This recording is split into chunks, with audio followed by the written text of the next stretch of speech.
కీర్తనల గ్రంథము 3వ అధ్యాయం.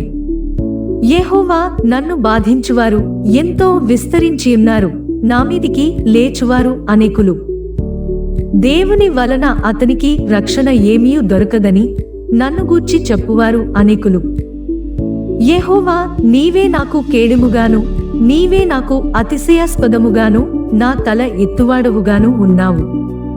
ఎలుగెత్తి నేను యెహోవాకు మొర్రపెట్టునప్పుడు ఆయన తన పరిశుద్ధ పర్వతము నుండి నాకుత్తరమిచ్చును. యెహోవా నాకు ఆధారము కావున నేను పండుకొని నిద్రపోయి మేలుకొందును. 10,000 మంది దండెత్తి నా మీదికి వచ్చి మోహరించినను నేను భయపడను. యెహోవా, లెమ్ము, నా దేవా, నన్ను రక్షింపుము. నా శత్రువులనందరినీ దవడ ఎముక మీద కొట్టువాడవు నీవే, దుష్టుల పళ్ళు విరుగగొట్టువాడవు నీవే. రక్షణ యెహోవాది, నీ ప్రజల మీదికి నీ ఆశీర్వాదము వచ్చునుగాక.